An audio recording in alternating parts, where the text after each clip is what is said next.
Dobre sa to tam šmíka, paráda.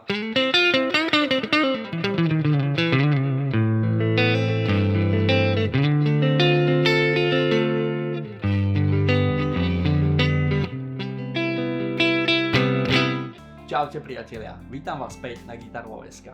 Dnes tu mám pre vás dve špičkové zariadenia. Prvým je môj obľúbený Fractal FM3 a tým druhým je novinka Nano Cortex od Neuralu. Trošku staršia novinka. Každá z nich pristupuje k tvorbe zvuku trochu inak. Fractal využíva tzv. Modeling, to znamená, že digitálne simuluje správanie skutočných zosilovačov, reproduktorov, efektov a pomocou pokročilých algoritmov napodobňuje dynamiku, skreslenie a všetky jemné nuancy reálneho hardvéru. Výsledkom je veľmi detailný realistický tón, ktorý sa približuje lampovým zosilovačom. Naopak Neural funguje na capturingu. To umožňuje naskenovať zvuk reálneho zosilovača efektu alebo celého reťazca a vytvoriť jeho digitálnu kópiu. Funguje to podobne ako profiling v Kemperi. Procesor analyzuje, ako sa signál správa, zachytí jeho charakter, dynamiku a vytvorí veľmi presnú kópiu. Čiže otázka znie, ktorý z nich bude lepší. No a ja som si pre vás pripravil porovnanie zvuku. Nastavil som oba procesory tak, aby boli čo najbližšie k sebe. Rovnaký typ zosilovača, podobné kabinety, podobné nastavenie, ale nie všetko sa dalo úplne zladiť. V Nano Cortexe som nenašiel presne rovnaké kabinety ako vo Fractale, takže nejaké rozdiely tam určite budú. No a ešte veľmi dôležité upozorniť, že tento Nano Cortex je vo fabrickom režime, čiže používam len to, čo obsahuje od výroby. Fractal som teda musel čo najbližšie k nemu prispôsobiť k rovnakým parametrom. Takže otázka, aký bude výsledok? Poďme si to vypočuť a nezabudnite mi potom napísať do komentáru, pri ktorom procesore sa vám viacej páčil ktorý zvuk. Takže aby som to nezdržoval, poďme na to!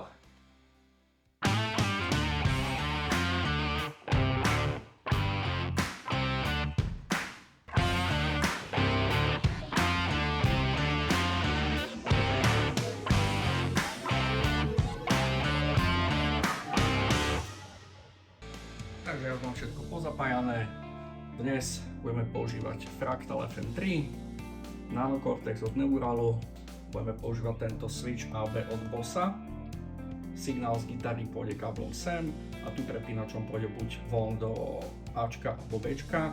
To znamená, že bude sa to správať, ako keby som bol priamo napojený kábel z gitary buď do Nano alebo prepnem do Fractalu.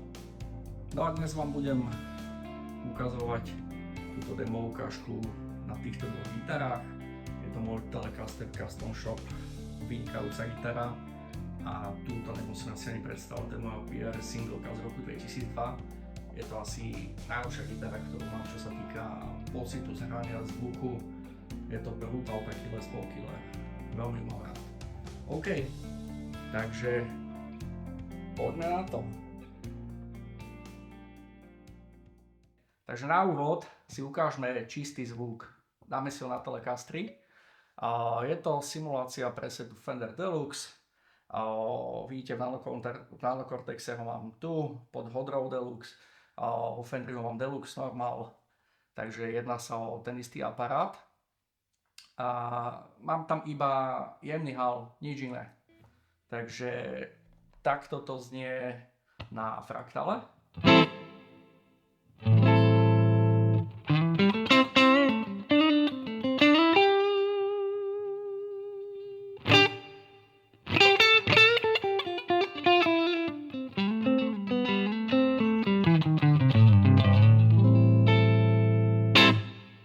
Veľmi pekne. Takto je to na Nano Cortexe.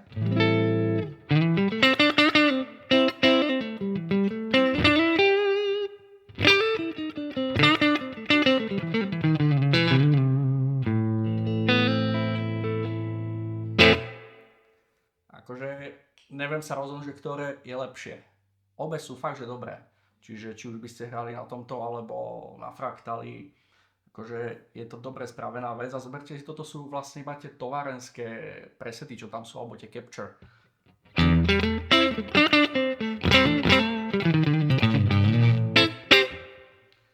Ako vidíte, je tu v podstate capture Fenderu, je tu 2x12 bedňa, tweet a je tu reverb. Skúsme mu dať delay.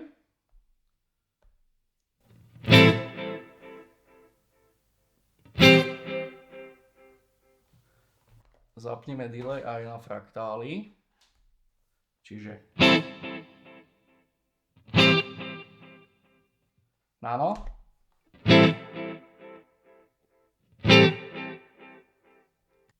Tak.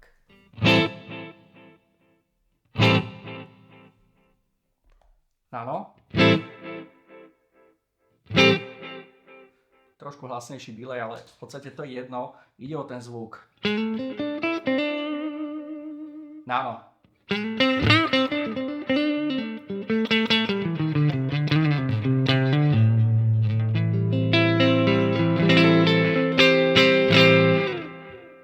Veľmi pekný, cítiť tie struny.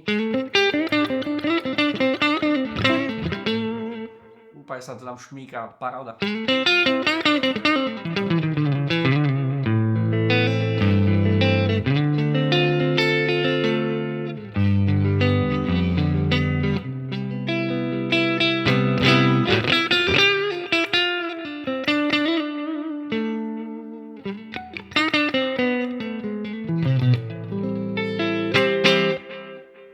A proti tomu fraktál.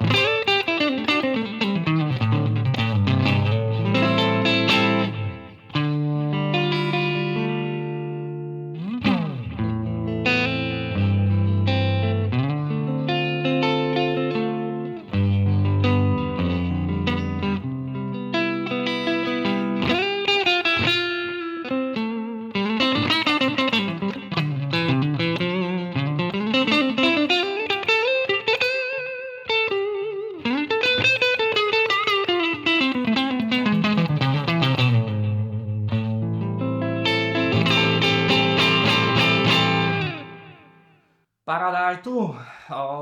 Asi je to o vkuse. Samozrejme trošku iný zvuk je tam, alebo úplne rovnaké reproduktory som tam nenašiel. Musel by som nahrať do nano impulzy zo fraktálov, čo som mohol spraviť, ale nemal som na to priestor.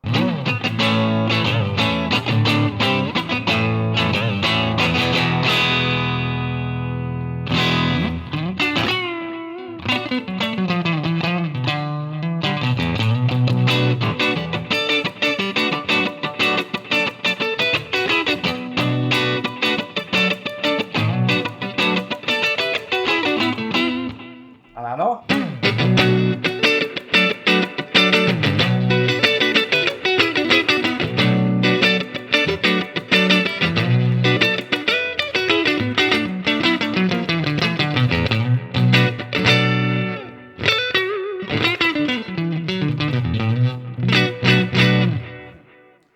Paráda.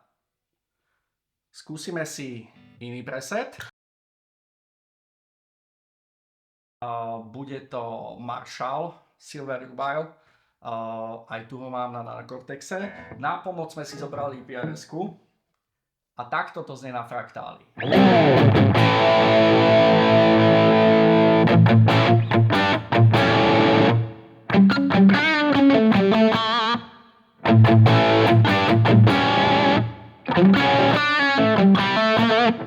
A nano?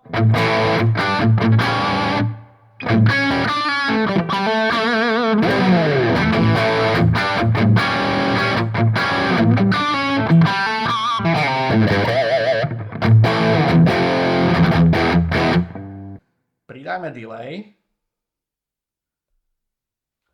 aj vo fraktáli.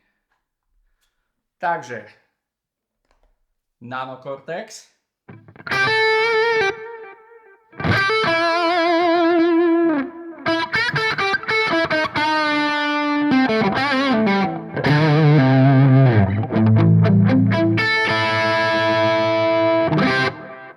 Skúsim ubrať hlasitosť.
Fraktál.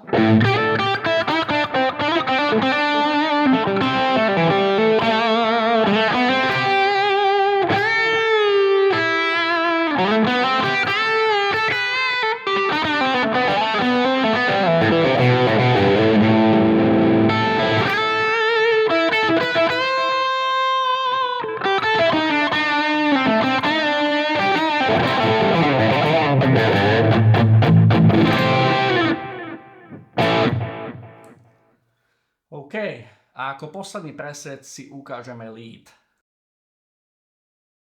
A posledný preset si ukážeme porovnanie týchto dvoch strojov na aparáte Mesa Boogie Johna Petrucciho. Ako prvý pôjde fraktál po ňom nano, čisto iba zosilovač, kabinet. Znížil som hlasitosť. A opäť dole.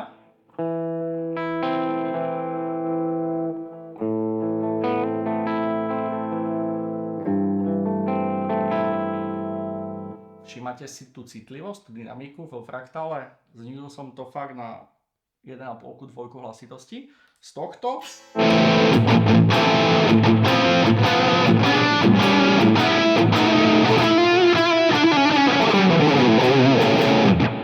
na toto.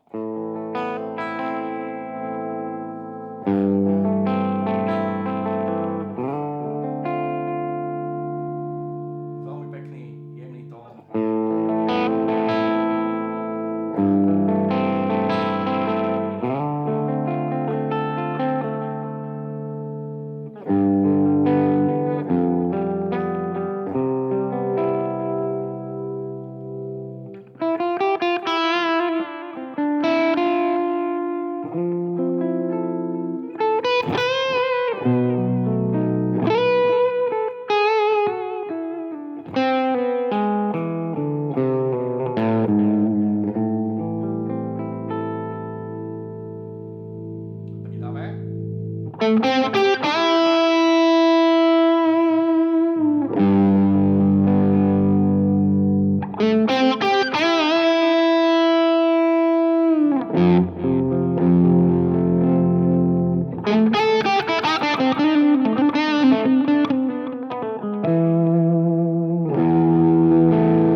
Trošku basov viac. Poď. A znížime na nano úplne dole.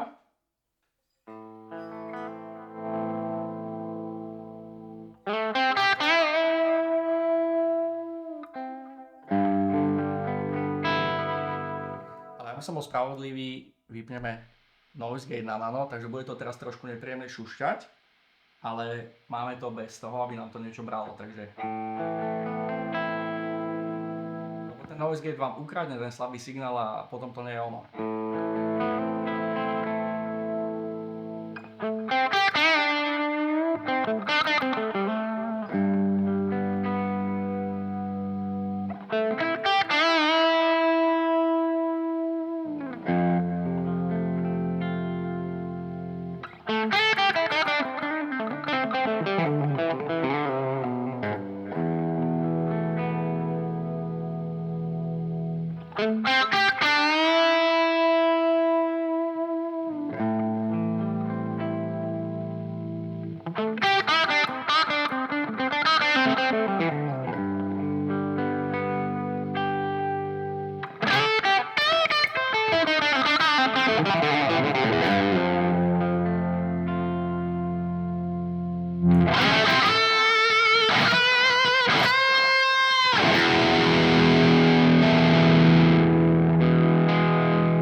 Sorry za chyby, ale to sú čisté improvizácie z hlavy a niekedy mám rýchlejšie prsty ako myšlienky.